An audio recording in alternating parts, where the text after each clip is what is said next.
मजली बहू रानी, आप इसे भी पहन लीजिए। अब इसे कहाँ पहनूं?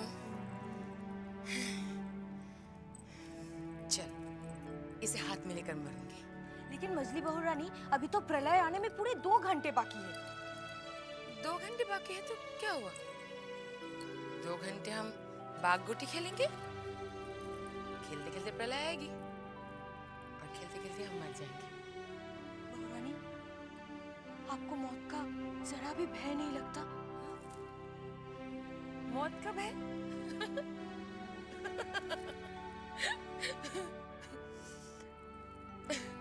पगली, मौत कब है तो उन्हें होता है जिन्हें जीवन से प्यार हो। मैं तो इस हवेली में हर रोज जी जी कर मरी, अपने दर्द को इन गहनों में छुपा कर रखा है। इसीलिए तो मैं आज इन्हें साथ लेकर मरना चाहती।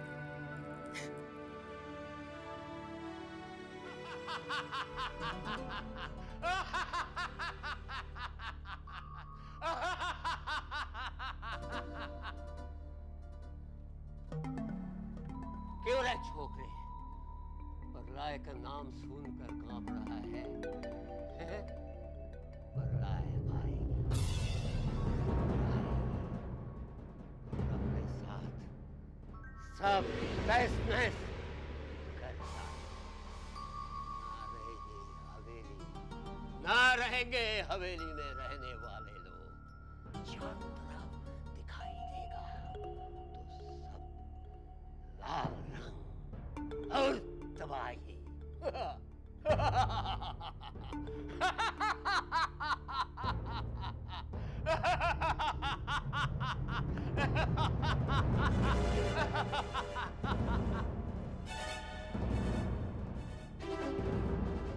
भैया एक बात बताओ, कुछ क्या गंगा का पानी बहुत तेजी से आता है? तेजी इतना तेजी से आएगा कि जो नीचे वाले सब बह जाएंगे इससे। इसका मतलब बंसी भैया, पानी ऊपर नहीं जाएगा, साहब लोग तो बच जाएंगे। ओ, इसीलिए साहब लोग ऊंची मंजिल पर जाकर बैठे हैं, शायद वो बच जाए। आओ भैया, कीर्तन करते हैं, कीर्तन करते हुए मरेंगे तो सीधे स्वर्ग पहुंचेंगे।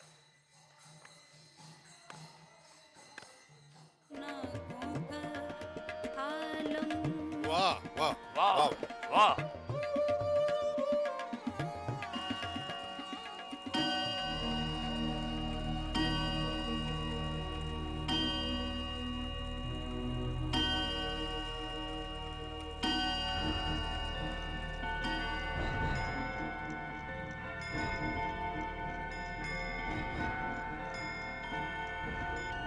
मुबारक हो, मुबारक हो। प्रलय टल गई, चल गई प्रलय।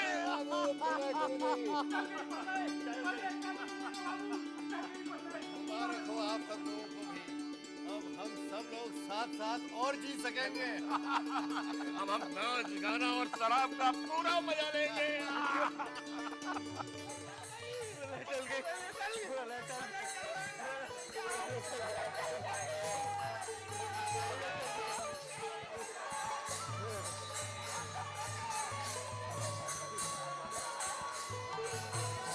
जी के गुरु परमहंस जी ने ठीक कहा था, कुछ नहीं होगा। वैसे मुझे अपनी चिंता नहीं थी, मुझे तो चिंता थी छोटी को और जवा की।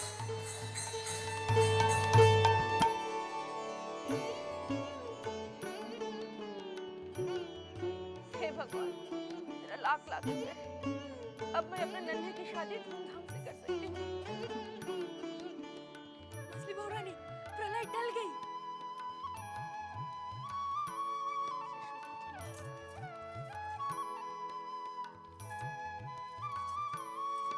मछली बहू रानी, आप फिर चुप, खेल। प्रलय आती तो भी मुझे कुछ फर्क नहीं पड़ता, नहीं आई तो भी फर्क नहीं पड़ा। जैसी हूँ वैसी हूँ।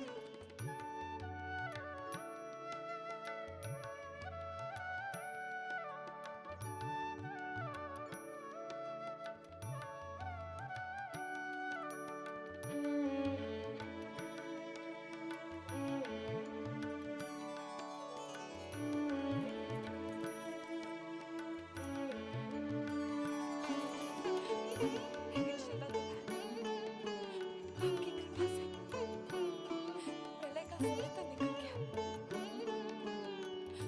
मेरी आपसे ये प्रार्थना है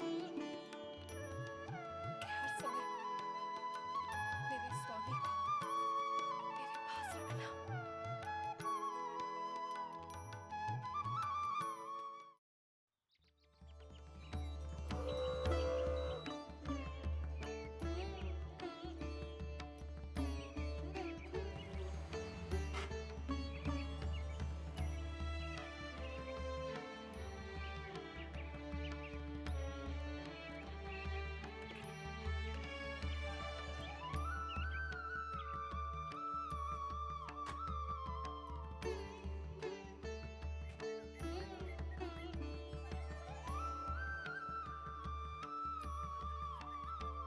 पिताजी, ये कितना बड़ा मकान है।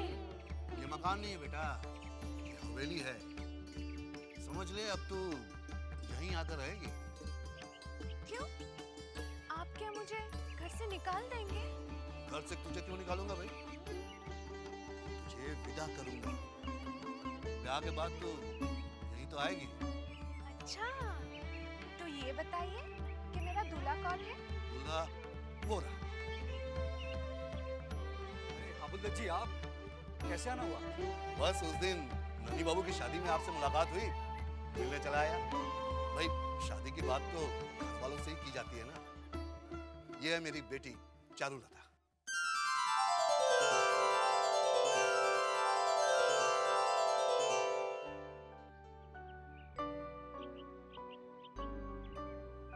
नमस्ते। वैसे हमने अपने आने का संदेशा बड़ी माँ को पहले ही दे दिया था। ठीक है, आप बड़ी माँ से मिल लीजिए। अरे रोचन, इन्हें बड़ी माँ के पास ले जाओ।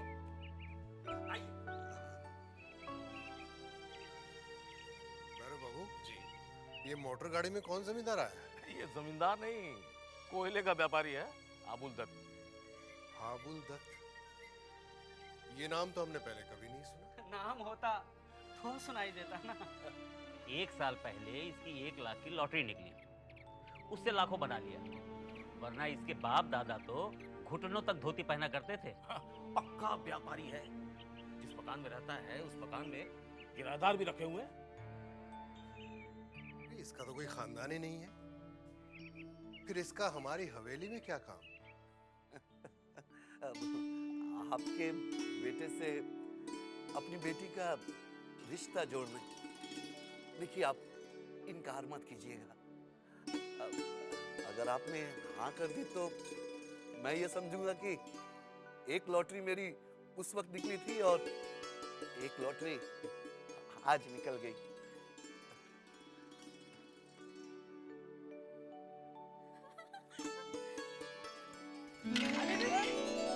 कौन है तू? मैं चारुलता हूँ। मुझे काजू बहुत पसंद है। चारुलता बड़ी अजीब लड़की है।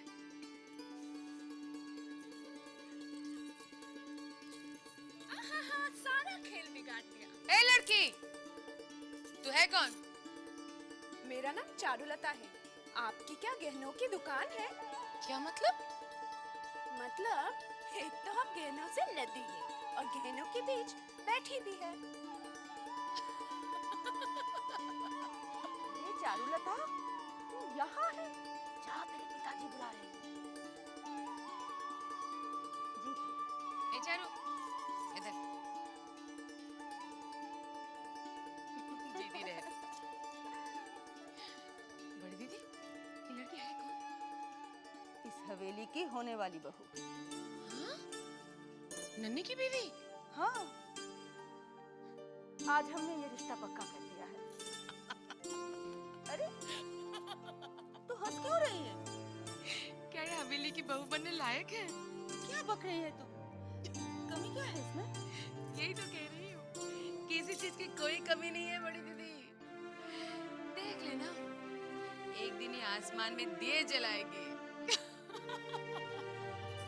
अब क्या कम थी मुझे? याद है जब पहली बार मैं तुझे पसंद करने गई थी तो तू जमीन पर पड़ी पड़ी गा नहीं रही थी? जब देखो तब बत्ती से निकालती रहती है। अरे ध्यान से सुन, मजले से कह देना ये रिश्ता पक्का कर। मुझे लड़की पसंद है। वो तो मैं कह दूंगी, लेकिन आप चौसठ बार पैर नहीं धुलाएंगी? क्यों? मेरी होने वाली बहू ने पैर छुए हैं। हाँ ठीक है, लेकिन वो काजू जो खा रही थी। क्या? हाँ झूठे हाथ से पैर छुए आपके। क्या कह रही है तू? हे राम! अरे गिरी! ए गिरी! कहाँ गई तू? गिरी! क्या बात है मजली बहू, अचानक हमें क्यों बुलवा भेजा? बड़ी माँ का संदेशा देने के लिए कि संदेशा? ऐसा कौन सा संदेशा जो बड़ी माँ ने हमसे नहीं कहा, तुमसे कहलवाया है? शायद इसलिए कि जिस मुंह से वो हमेशा बड़ी बड़ी बातें बोलती आ रही हैं, उसी मुंह से छोटी बात कैसे बोलती? मजली बहू, हमसे पहेलियां न बुझाया करो, साफ साफ कहो कि क्या बात है। बड़ी दीदी अपने लाडले बेटे नन्हे का ब्याह पक्का कर दिया है। क्या? अच्छा, कहाँ के जमींदार है? वो तो पता नहीं, लेकिन आज वो अपनी बेटी को लेकर मोटर गाड़ी से आया था। आबुलदत है? लीजिए, नाम भी मुझे आप ही से पता चला। क्या वो बहुत बड़े जमींदार हैं? जमींदार? जमींदारी तो बहुत दूर की बात है, वो तो कोयले बेचता है, कोयले। हाय राम, बड़ी माँ की नाक तो बहुत लंबी थी, अचानक सिकुड़कर छोटी कैसे हो गई? मजली बहू, बड़ी माँ के लिए इज्जत से बात करो। कमाल है, जिन्हें अपने खानदान की इज्जत का ख्याल नहीं, उन्हें तो कोई कुछ नहीं कह रहा है, मुझे ख्याल रखने के लिए कहा जा रहा है। नहीं, बड़ी माँ से हम बात करेंगे। ये रिश्ता करने के पहले सोचना चाहिए था। अरे कहाँ हबुलदत और कहाँ हम। हबुलदत की औकात ही क्या जो हमारे सामने खड़ा रह सके।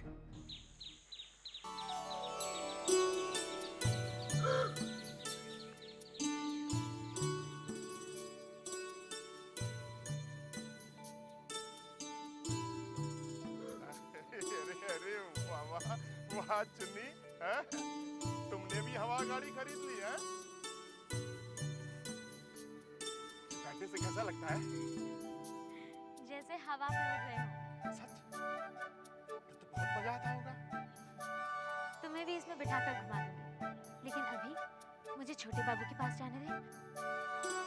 उनकी तबीयत पूछने आई हूँ। तुम यहीं रुको, मैं बंसी को खबर करता हूँ।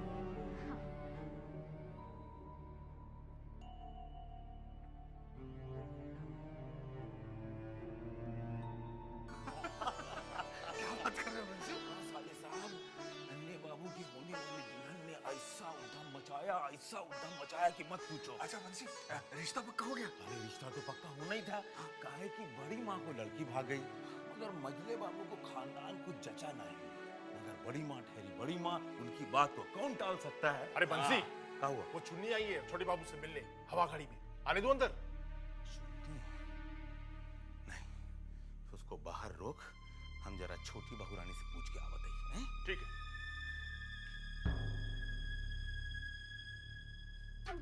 चुन्नी,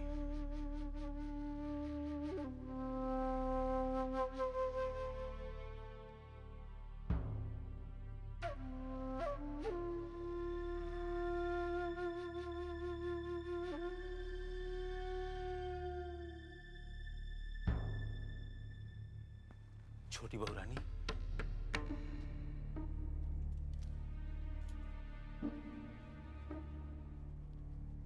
क्या है रे बंसी? वो चुन्नी भाई आई है छोटे बाबू से मिलने। क्या? कहाँ है वो? हवेली के बाहर खड़ी है। वो यहाँ तक आ पहुंची, और तू मेरे पास क्यों आया है? वही बाहर से नहीं भगा सकता था? और अगर तुझसे ना हो तो ब्रिज सिंह से कह दे, वो उसे भगा देगा। बहू रानी, अगर छोटे बाबू को पता चल गया ना, तो मेरी खाल खींच लेंगे। सुन बंसी, मैं भी इस घर की छोटी बहू हूँ। मैं तुझे आज्ञा देती हूँ, जाके कह दे उसे कि छोटे बाबू से नहीं मिलना चाहते। और ध्यान रहे, अगर उसने इस हवेली में कदम रखा तो तुम दोनों भाई बहन की नौकरी गई, समझा? क्या हुआ ऋचा जी? देखिए ना, चुन्नी बाई आई है छोटे बाबू से मिलने। तू अभी भी यहाँ खड़ा मेरा मुंह क्या ताक रहा है? जा भगा दे उसे।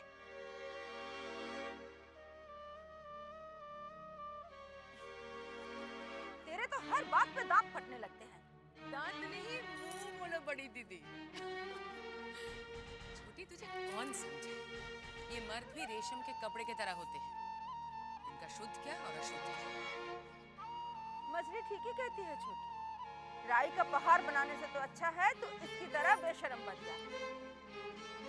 बेशरम आपको भी बनना पड़ा था बड़ी दीदी। आपके उनके लक्षण भी कुछ कम नहीं थे। बता दो कहाँ सोते थे? अगर आपकी तरह बेशरम नहीं बनती तो फांसी लगा चुकी थी। तुझसे तो मुंह लगाना ही पाप है। मुंह तो लगा लिया बड़ी दीदी, अब तो 64 बार मुंह भी धोना पड़ेगा।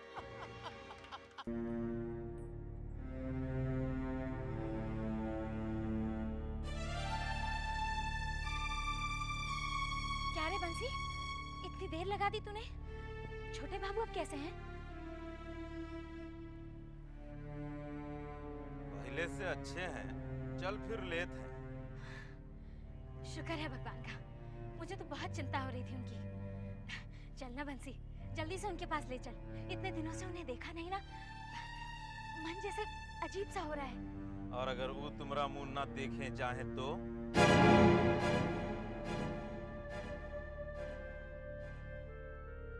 क्या क्या कहा तूने? ये हम नहीं कह रहे हैं, ये छोटे बाबू बोले हैं हमको। क्या कहा है? साफ साफ बता। हम तुम्हारा संदेशा लेके गए थे छोटे बाबू के पास। वो बोले हैं कि तुमको घर के अंदर नहीं घुसने देना, वो तुम्हारा शकल नहीं देखना चाहते हैं। नहीं, झूठ बोल रहा है तू। हम भला झूठ काहे को बोले? हमको इनमें क्या लाभ है बताओ? तो फिर मुझसे नजरें क्यों चुरा रहा है बंसी? मैं काहे को नजरें चुराऊंगा?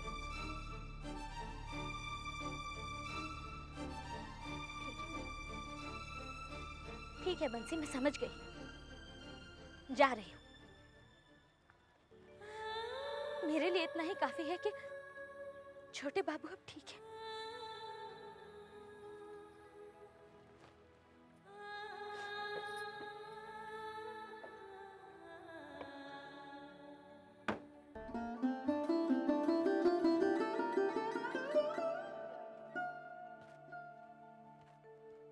चुन्नी भाई क्या हुआ? छोटे बाबू से मिला ही? बंसी कहता है कि छोटे बाबू मेरी शक्ल नहीं देखना चाहता। उसने मुझे गेट से ही रवाना कर दिया।